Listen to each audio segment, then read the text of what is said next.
çocukları bize kucağımıza bırakıyorlar parçalayarak.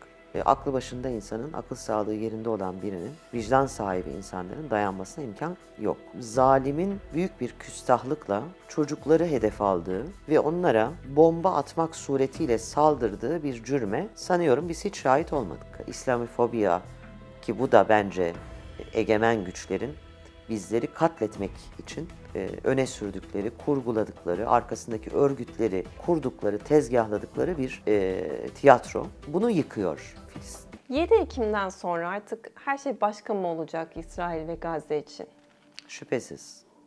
7 Ekim bir milat olarak bizim hayatımızda yer almalı. Bunun için de gayret göstermeliyiz. Yani doğal akışında bile 7 Ekim öncesi ve 7 Ekim sonrası birbiriyle aynı düşmeyecektir. Ama bu aradaki farkın çoğalması hem bizim hem Filistin'in lehine olacaktır. Ona düşmanlık edenlerin ise aleyhine olacaktır. Dolayısıyla bu miladı güçlü kılmak, kavi kılmak, daim kılmak hususunda bizlere düşen görevler var. Şimdi Batı'nın tepkisi artıyor diyoruz insanlar sokaklarda ama hala bunu hükümetlerden göremiyoruz Batı'daki, yani Birleşmiş Milletler'deki kararlardan vesairelerden de bunu çok iyi anlayabiliyoruz. Bu değişim olacak mı sizce? Evet, elbette. Ben önümüzdeki 4-5 yıllık süreç içinde artık seçimleri hangi aralıkta batılı memleketlerin o kadar vakıf değilim, yani takip ettiğim bir husus değil ama bugün gördüğümüz siyasi aktörlerin birçoğunun yarın meydanda olmayacağını düşünüyorum.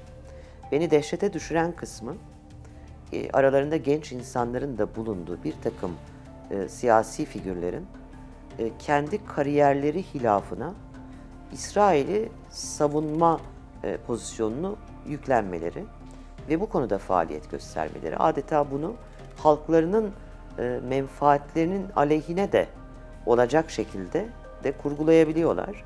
Bu beni çok dehşete düşürüyor.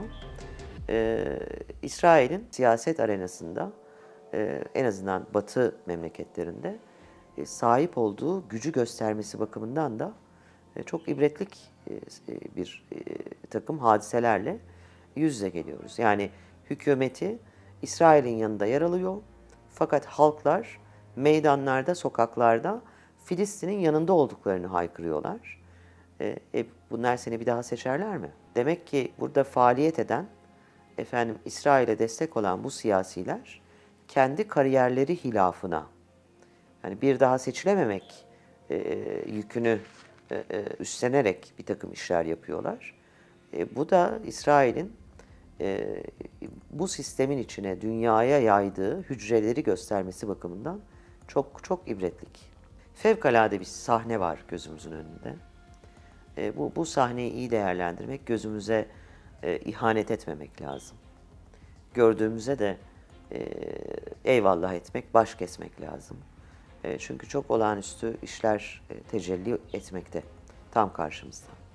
Yani Filistin halkı için tabii bu İsrail'in bir argümanı ve maalesef içeride bunu tekrar eden ağızlar var. Filistin halkının kıymetsizleştirilmesi, itibarsızlaştırılması, onların istenmeyen kimseler olduğunun dünyada fısıldanması, bunun argümente edilmesi, bunun konu edilmesi, buna yönelik bir safın sıklaştırılması, yani bunlara gün be gün şahit oluyoruz. Fakat gördüğümüz tablo fevkalade şahsiyetli, fevkalade metanetli, çelik gibi imanı olan, kimseden korkusu olmayan, son derece vatansever, hürriyetine düşkün, hakka düşkün bir topluluğu bu gözlere gösteriyor Cenab-ı Mevla. Yani şu dünya halkları son 70 gündür topyekün gözlerini Gazze'ye dikti. Yani bu nasıl mümkün oldu? Bu nasıl mümkün oldu? Hepimiz bunu izliyoruz. Gece bununla yatıyoruz, sabah bununla kalkıyoruz. Orada bir çocuğun saçı rüzgardan sallansa İrlanda'da biri ayağa kalkıyor. Böyle bir bu herhalde kolayına şahit olunabilecek bir şey değil. Ve orada bu insanlar tabii halleriyle, bu felaketi karşılamadaki metanetleriyle ve buna gösterdikleri o dirençteki kuvvetleriyle, ki o haklılıktan ve haktan tezahür eden bir kuvvet, fevkalade müstesna bir örneklik teşkil ediyorlar.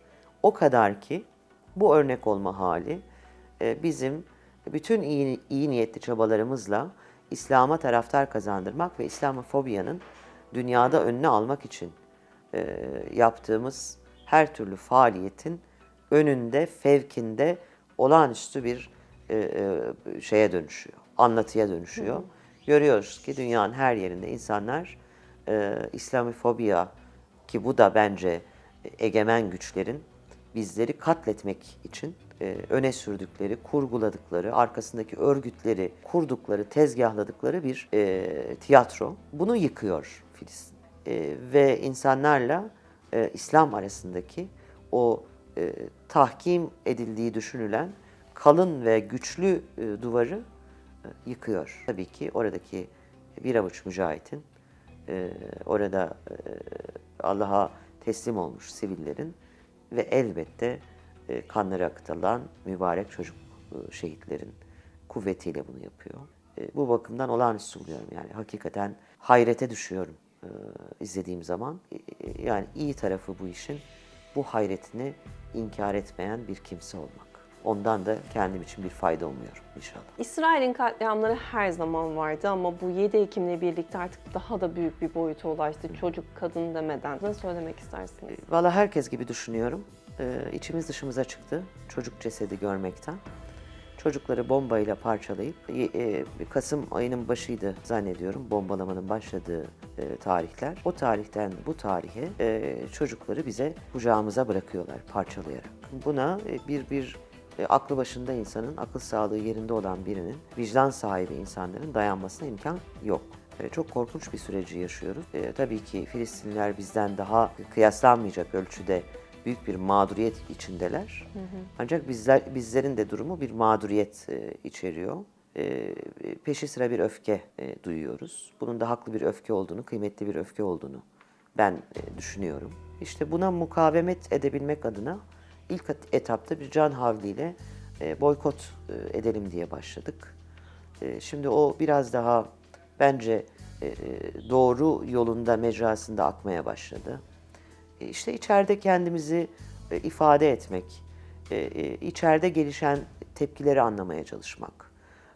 Pek ortak bir ses olma yolunda hani başlarda bir başarı göstermediğimiz kanaatindeyim veya beni tatmin etmedi, öyle söyleyeyim. Benim beklentim Filistinleri en fazla anlayabilecek bu coğrafyanın daha farklı tepkiler geliştirmesi, daha bir fail konumunda olmasıydı. İnşallah oraya doğru evrilmiş gözüküyor. Başladığımız günle bir değiliz. Her yeni günde düşmanımızı daha iyi tanıyoruz her sabah. Ve bir gün öncesinden evvel Allah'ın izni daha güçlü uyanıyoruz. Bunu önemsiyorum. Tabii ne fark etti? Yani dünyanın geri kalan zamanlarında, yani 7 Ekim öncesinde herhangi bir yerinde dünyanın bir adaletsizlik, bir zulüm yaşanmıyor muydu derseniz buna evet deme imkanımız yok.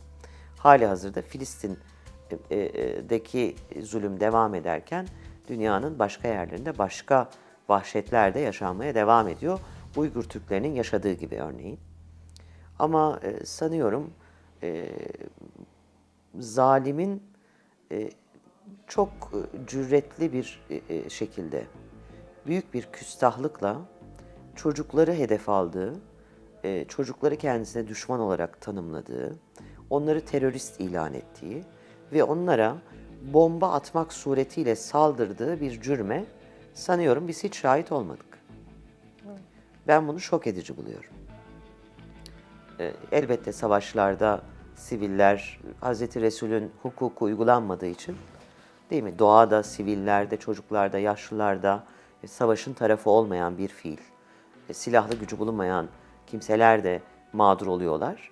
Ama bu gördüğümüz boyut hiç bildiğimiz, duyduğumuz, şahitlik ettiğimiz bir şeye benzemiyor. Onun çok üzerinde bir küstahlık tezahür etmekte. Bu yönüyle şok edici. Gelişen asabiyeyi yönetmek hususunda onlar bizden tecrübeliler. Çünkü ilk kez böyle bir katliama girişmiyor. Yani biz evrensel hukukun, savaş hukuku da dahil, insan hakları da dahil, çocuk hakları da dahil bir karşılığının olmadığını şahit olduğumuz bugüne kadar gelen katliamlardan biliyoruz. Örneğin Bosna katliamından biliyoruz. Irak'ta yaşattıkları mezalimden biliyoruz. Afganistan'da yaptıklarından biliyoruz. Yemen'in yaşadıklarından biliyoruz. Dolayısıyla biz bu işin içinin boş olduğunu biliyorduk da şu anda bunu Batılılar da görüyorlar, yani halk görüyor.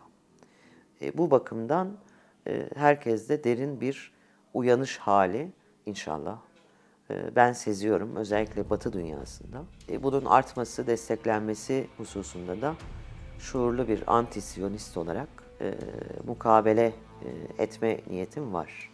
Onları desteklemek, onlarla dayanışmak, onların sesini yükseltmek. Bu bizim artık halkların mevcut dayatılmış politikaları aştığı ve birbiriyle insani bir temel değerde çocukların yaşam hakkında buluşabildiği bir yeni arena gibi gözüküyor. Bu arenanın, bu sahanın, oradaki dayanışmanın yükseltilmesi, güçlendirilmesi tabiatıyla düşmanın aleyhine, dostun, canın, masumun da lehine bir hareket olacaktır. Benim kendime koyduğum hedeflerden birine değinmiş oluyoruz şu anda. İsrail peki hedefine ulaşabildi mi? Yani bugüne gelmeyi mi hedefliyordu yoksa olmadı mı? İsrail neyi hedefliyordu sorusu şöyle belki cevaplanabilir. İsrail'in en azından dışarıya lanse ettiği kurulma ve baki olma, kurulduğu topraklarda hakim olma referansları Yahudilere bu dünyada yaşayabilecekleri emin bir vatan vermek üzerindeydi bugüne kadar. Yani bildiğimiz buydu. Yani burası mezalime uğramış, soykırımdan geçmiş Yahudi toplumu için, ırkı için güvenilir bir toprak, bir vatan. Bunun için kurulduklarını ilan etmişlerdi.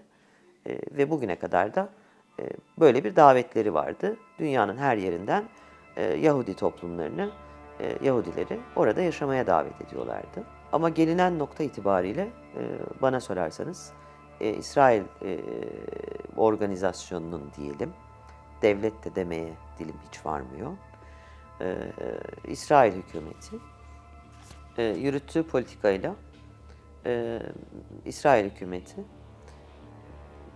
hem mevcut İsrail'in yönettiği, işgal ettiği toprakları hem de dünyanın geri kalanını bana sorarsanız Yahudiler için güvensiz hale dönüştürdü.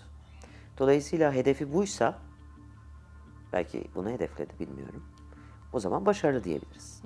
Ama daha önce saydığımız argümanları hatırladığımızda kendi varoluşuna ihanet içinde olduğunu söylemek mümkün. Şimdi insanlar konuşarak da bir şey anlatıyor, susarak da anlatıyor. Yani oralarda biraz artık halkımızın da bizlerin de arif olması lazım. Yaşadığımız topluma, bu cumhuriyete, bu vatanın bekasına, bu milletin samimiyetine, o has duygularına, bu topraklar üzerinde itibar devşirmiş olan herkesin, ister siyasetçi, ister sanatçı, ister akademisyen, ister sıradan insan, ister öğrenci, bence bir borcu var.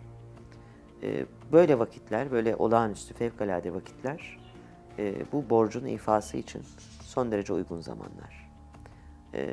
Bizim de adı geçen, sözü geçen, adı olan, ismi olan, isminin önünde bir sıfat taşıyan, itibar gören, bir makam, bir mevki sahibi olan, toplumda bir etki alanı olan kimselerden böyle vakitlerde bir tepki görmek, onlardan bir tepki beklemek bence bizim meşru hakkımız ve talebimiz olmalı. Şimdi bir kesimin çok sessiz kaldığını ben üzülerek müşahede ediyorum. Bundan da rahatsızlık duyuyorum. Ama bu sessizliğinde bilmelerini isterim ki anlattığı cümleler vardır, telaffuz ettiği cümleler. O cümleler duyulabilir. Sessiz olmak anlattıklarınızın duyulmayacağı anlamına gelmez.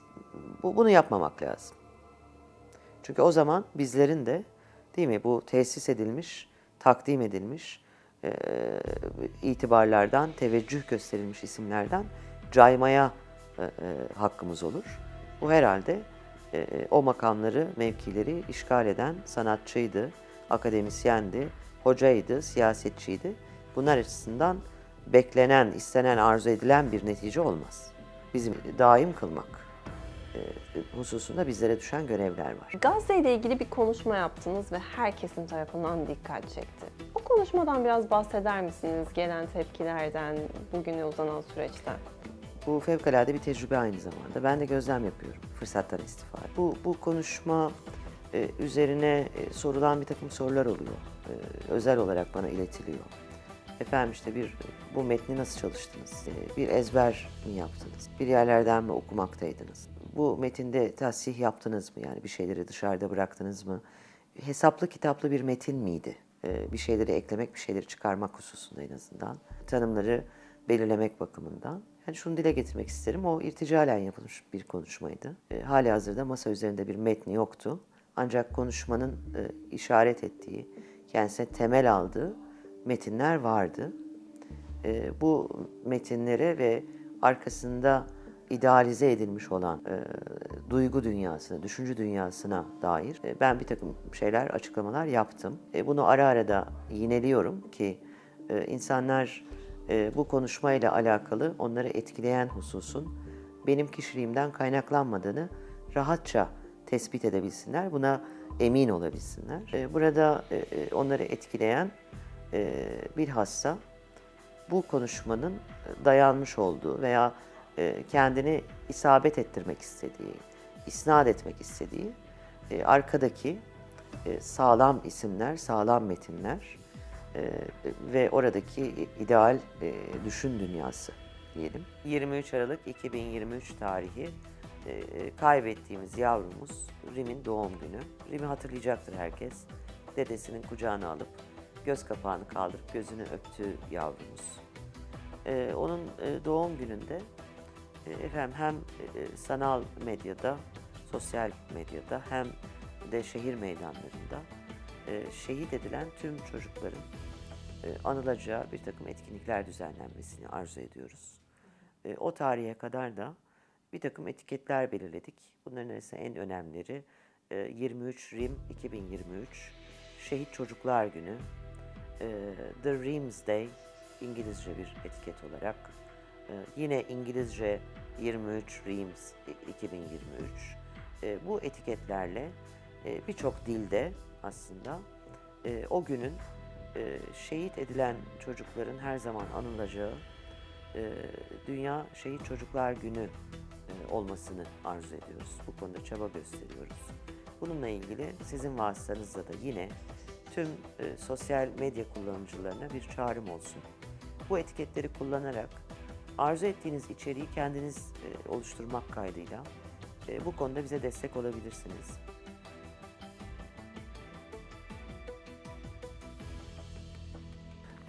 Tabii ne fark etti? Yani dünyanın geri kalan zamanlarında, yani 7 Ekim öncesinde herhangi bir yerinde dünyanın bir adaletsizlik, bir zulüm yaşanmıyor muydu derseniz buna evet deme imkanımız yok.